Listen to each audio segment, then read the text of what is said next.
artista plástico uma raridade hoje, porque ele é uma pessoa que trabalha sozinho. Então você tem que se criar uma rotina. É uma rotina estranhíssima, que é diferente de todo mundo, mas é uma rotina quase que rígida, assim, né? Então tem horário para isso, horário para isso, horário para aquilo, né? Então, mecanicamente, eu acordo às 3 horas da tarde. Tomo café, leio o jornal. Então, quando é 5 horas da tarde, eu já estou no estúdio, aqui então eu já estou funcionando. Aí, desenho, pintura, leitura, enfim, a atividade do estúdio.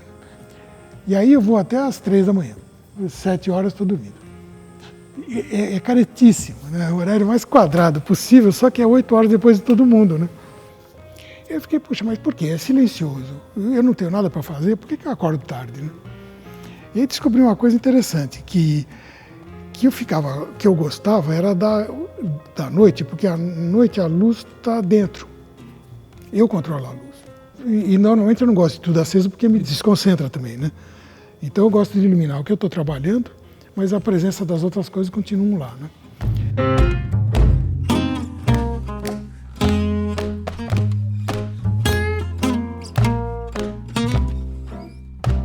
Outro dia eu perguntei para o Baravelli, como que é seu sábado e domingo? Ele falou, igual a segunda, terça, quarta, quinta e sexta. Ou seja, os dias dele são dias de ofício, dias de trabalho de um pintor, de um desenhista. Você tem um artista que por um período maior até do que 50 anos, produziu ininterruptamente, de manhã, de tarde, de noite e tal, de uma forma quase operária, e que estabeleceu uma produção fantástica de desenhos, pinturas, objetos, tudo. É uma obra que ela não tem, ao mesmo tempo que ela está toda ligada na questão do tempo, ela se torna temporal porque ele não está preocupado com isso, ele está fazendo um trabalho quase que de forma operária.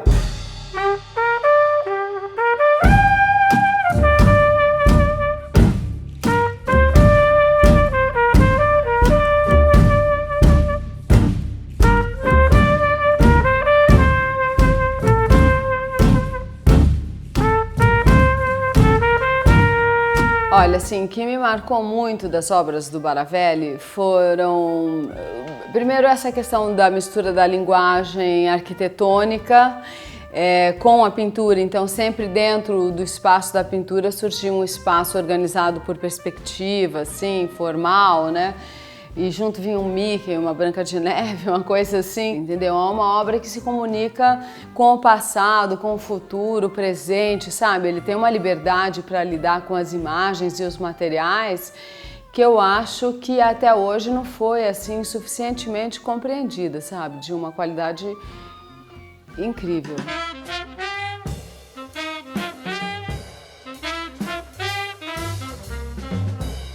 E eu acho que o Baravelli ele falava muito da coisa de São Paulo. Ele é um artista paulista, basicamente. Eu gosto muito das obras, das formas que ele fez, que foi uma coisa diferente, que não ultrapassou o que era feito antes. A sair da moldura. Foram as primeiras obras que ele fez assim, que eu acho que foram as mais surpreendentes.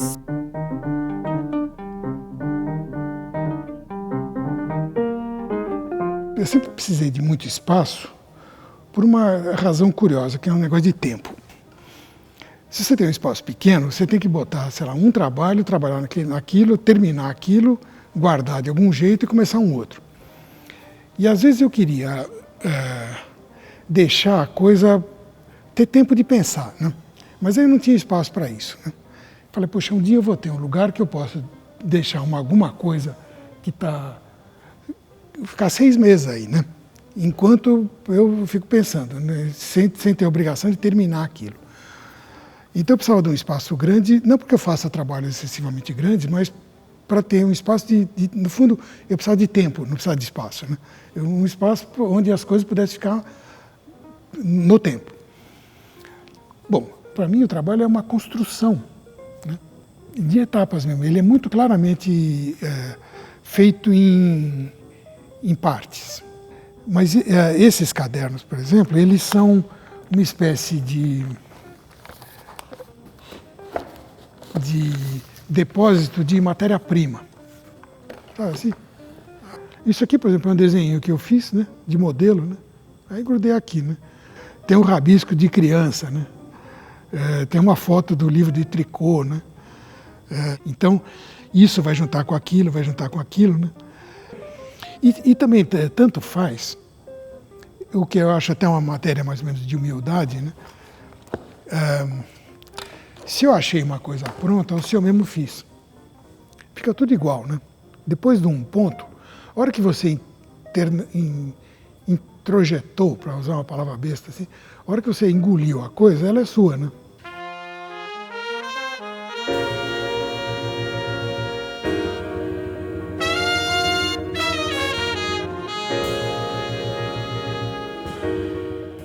Então, por exemplo, isso aqui é um trabalho que está começando.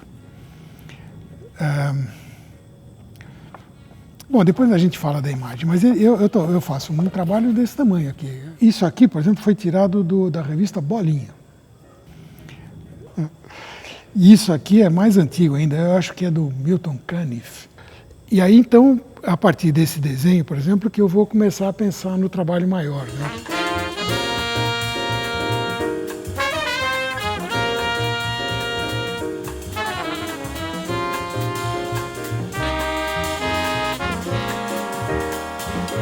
Em 1960, quer dizer, o começo da década de 60, eu tinha 18 anos. Então, todo mundo sempre diz, a década de 60 foi uma década em que a coisa expandiu e que houve uma grande abertura, inclusão de novas mídias e técnicas e tal, né? Então, eu com 18 anos, peguei isso aí de frente, assim, né? E aí você via, por exemplo, as revistas de arte, e você diz, puxa, as pessoas estão fazendo coisas incríveis. Tem gente fazendo vídeo, tem gente fazendo performance, tem gente fazendo arte conceitual, ou grandes instalações, ou isso, ou aquilo e tal. Quer dizer, de repente as possibilidades aumentaram tanto, quer dizer, você fica meio perdido, né? Você fica, é mais ou menos como se eu coloco você no meio de um deserto, né? Você está livre, você pode ir para qualquer lado, mas agora para onde é que você vai, né? Tem tanta possibilidade, né? Tem uma hora que você diz, bom, então eu vou escolher isso e vou abandonar todo o resto, né? Quer dizer, então eu sou um pintor e desenhista, que é o que eu sei fazer, né? Então eu não faço vídeo, não faço foto, não faço arte conceitual, não faço instalação, não faço design, não faço nada, eu faço desenho e pintura.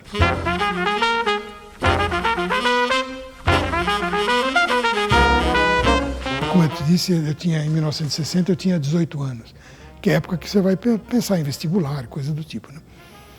Mas nessa época, por exemplo, a única opção para quem tinha alguma facilidade de desenho era estudar na faculdade de arquitetura.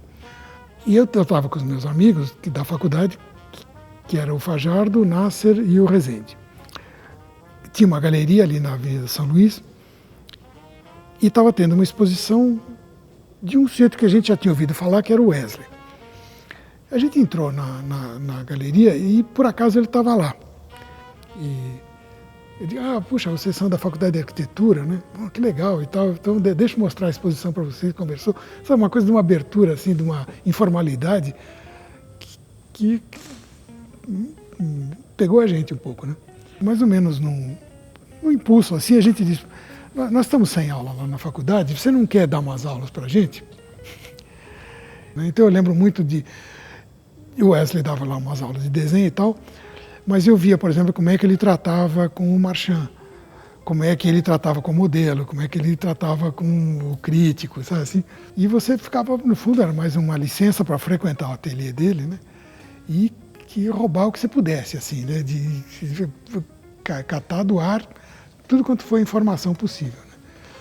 E essa é a melhor formação, assim, que um artista pode ter, né?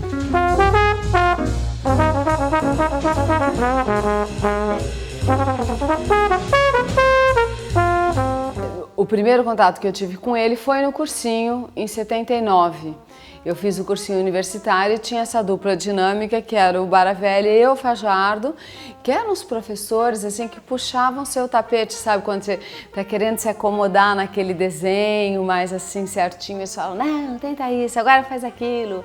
E eu tive junto com meu ex-marido, Sérgio Romagnolo, que é artista também, o grande privilégio de frequentar o ateliê dele algumas vezes e a gente ficava disfarçando, mas logo depois a gente já fazia uma pergunta. Ô, Baravelli, deixa eu te perguntar uma coisa. Mas com certeza eu fiquei influenciada. Essa questão do processo criativo, de trabalhar a imagem, ver se a imagem resiste, deixar aquilo no ateliê, tudo eu vi isso. Eu fui no ateliê, eu vi, ele mostrou, assim, isso é uma parte assim em que eu tenho um agradecimento enorme, porque ainda você aprende muito mais de estar presente do que se te ensinassem, entendeu? Olha, faz isso, faz aquilo. Você vê o artista se mover, pensar, avaliar, porque se tem uma coisa que é a parte difícil de fazer arte, é escolher. Escolheu isso aqui, então agora vai, entendeu? Daí as outras coisas você não escolheu, entendeu? Então, assistir o Baravelli nesse exercício é assim, é muito melhor que qualquer faculdade.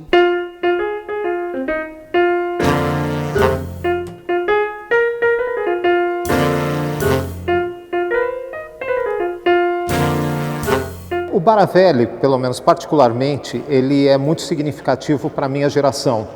É um artista que nos anos 80 ele permeava todas as grandes mostras de São Paulo e também foi extremamente importante como um movimentador cultural, principalmente nos anos 70 e 80, quando ele teve a revista Arte em São Paulo. Foi um artista que escreveu inúmeros textos para jornais, apontando questões ligadas às artes visuais. Foi também professor de uma geração inteira, onde nós temos destaques tipo Leda Catunda, Flávia Ribeiro e vários outros artistas que hoje fazem parte de todo o contexto da arte contemporânea. Enfim, o Baravelli é aquele cara que é completo, mas ao mesmo tempo ele é completo, muitas vezes ele passa desapercebido pela falta de foco da mídia no olhar dele e pelo próprio isolamento que ele se propôs.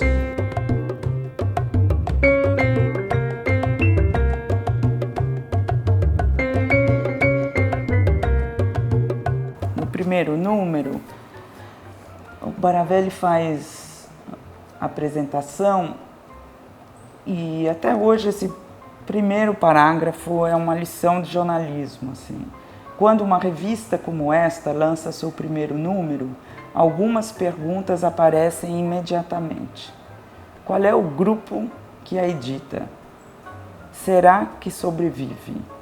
E o que eles querem? Quer dizer, se a gente lançar essas 3 perguntas de novo, olhando qualquer nova iniciativa, a gente tem todas as condições críticas para poder analisar o que está por detrás de uma iniciativa, né?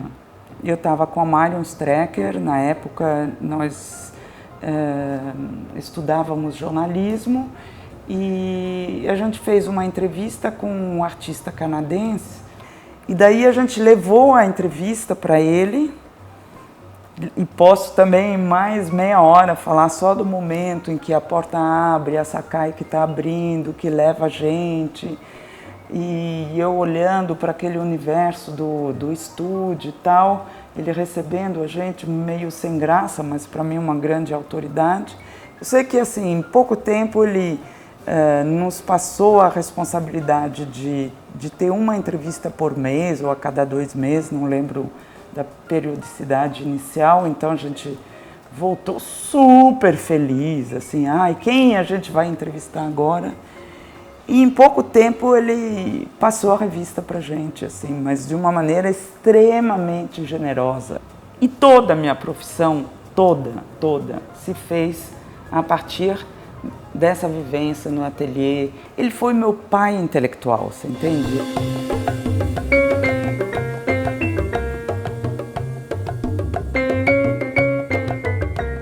Se você perguntar a história da Escola Brasil, por exemplo, para o Fajardo, para o Nasser, para o Rezende, você vai ter provavelmente 3 outras histórias e com o passar do tempo você vai mais ou menos moendo isso na memória, né?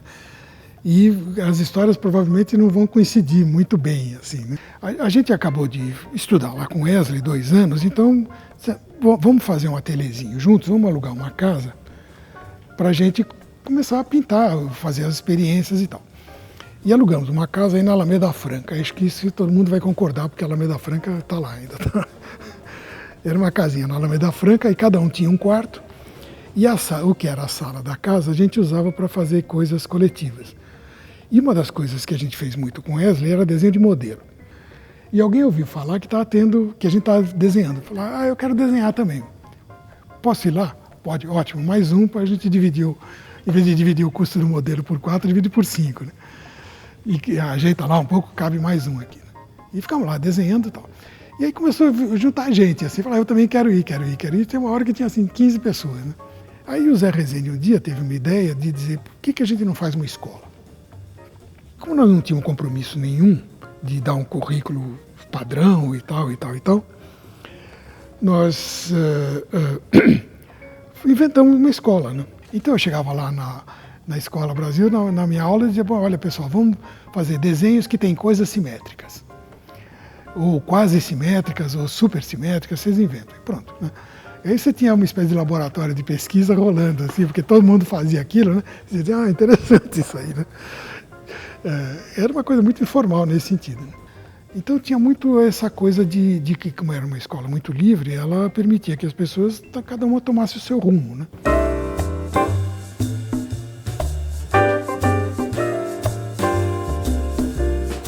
Bom, eu passei a frequentar a Escola Brasil, eu tinha 16 anos, portanto bastante nova. Então uma lembrança que eu tenho é que o Baravelli passou, não lembro em que período, a me chamar aos sábados, que ele costumava ir lá para a escola trabalhar sozinho na oficina, fazendo o trabalho dele. Eu pensava assim, vou colar nesse cara porque eu vou aprender muito, né? E isso foram várias vezes. E o Baravelli foi, dentre outras pessoas também, mas uma pessoa extremamente importante para mim, né, na minha formação, né, como pessoa e como artista, assim. E eu acho que é uma coisa de uma generosidade, né? Eu acho que quem é um bom professor tem que ser extremamente generoso. Bom, em 1970, eu estava na Escola Brasil e eu era muito amiga dos 4 artistas que tinham fundado a escola. E eles iam fazer uma exposição no MAC, no Museu de Arte Contemporânea de São Paulo. E aí o Baravelli me perguntou se eu faria parte comercial, se eu venderia os trabalhos. E eu achei interessante e fiz. E eu não me lembro direito, mas eu acho que nós vendemos algumas obras. E a partir daí, então, eu comecei a vender obras dos 4 artistas. Depois, em 1974, o Baravelli me chamou e disse que ele ia sair do estúdio, que ele ia para um lugar mais longe e que eles precisavam, os 4 artistas precisavam de uma galeria que os representasse. E que ele gostaria que eu abrisse uma galeria ali naquele lugar dele, que era na rua Oscar Freire, esquina com a Padre João Manuel. Ele sentiu que eu teria um potencial de ser uma galerista. Eu acho que a Escola Brasil, para mim, me valeu por causa disso. Eu acho que eu fui lá, eu fui para ser artista, mas descobri que eu era que eu seria talvez um galerista.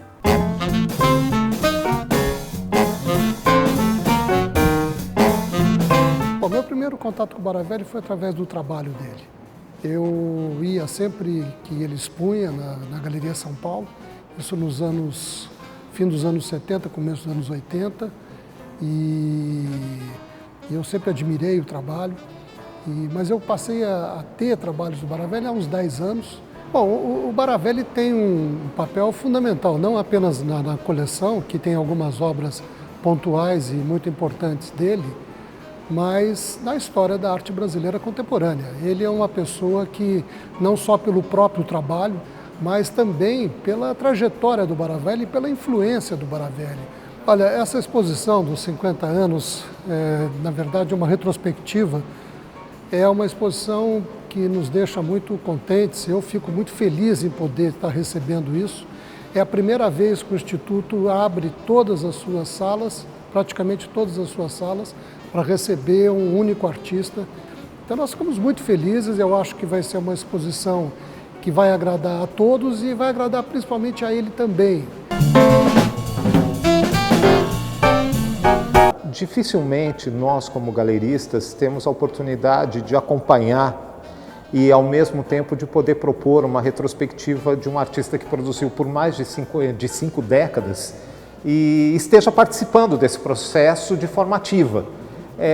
Isso para a gente é altamente não só profissional, como um avanço profissional, como também é altamente emocional. Você conseguir ter um arquivo vivo, como no caso do Baravelli, e você vai lá no ateliê, você começa a verificar obras dos anos 60, 70, 80, você começa a entender mais ou menos todo o funcionamento do raciocínio, todo o conjunto de obras que ele acabou criando, e esse material ele se torna, na realidade, muito mais substancial do que a maioria das exposições que a gente executa, porque você dificilmente consegue agrupar tantas décadas em torno de um único artista.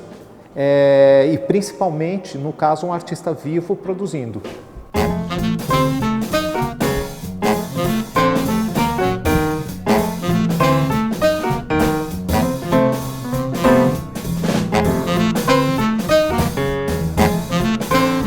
Isso aqui chama sala de guerra, assim, né? Que é onde você tenta organizar a encrenca toda, né? Então está por ordem cronológica, com reproduções péssimas aqui desde 65 até 2015. Então tem 50 anos de trabalho aqui, né? Com essa ideia de que essa é uma exposição retrospectiva, né? Quando me convidaram para fazer uma retrospectiva, eu fiquei pensando no sentido da palavra, que ela tecnicamente quer dizer olhar para trás, né? Retrospectare, né? Então, em 66, por exemplo, eu fiz uma pintura que chamou, porque Luís XV eu lembro que essa está na exposição. Agora, seria perfeitamente possível eu retomar essa pintura hoje, como está, 49 anos depois. Uma coisa que seria impossível para o Mondrian, porque o mundo dele era um mundo modernista que era linear, de expansão, né?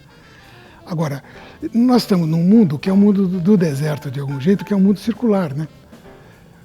Quando pode tudo, você não tem mais a noção do progresso. Você não tem mais para onde ir, né?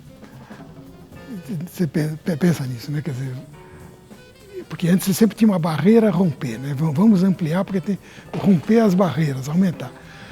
Quando acabaram as barreiras, não tem mais progresso, né? Você não tem mais inimigos, né? O Mondrian, o Picasso, o Braque, todos tinham inimigos, a burguesia quadrada, a careta, que não permitia o avanço e tal. Hoje pode tudo, né? Então, é perfeitamente possível para mim, por exemplo, retomar aquela pintura de 1966, praticamente com casca e tudo, igualzinho que está lá. Esse trabalho não é muito diferente daquele. Então, a ideia de uma retrospectiva e de você... É essa ideia que tem que ser revista, de que é possível você fazer uma retrospectiva linear, como é possível fazer uma do Mondrian. No meu caso, não é, né? É complicado. É difícil. Esse negócio de arte é muito complicado. Sim. Acho que isso pode encerrar o vídeo, né? Foi uma frase espontânea, mas fala... Isso é como diria o Wesley, vai estudar, né? Quer dizer, tem que ler, tem que ver as coisas, tem que pensar, né? Então, não é para o visitante ocasional, né?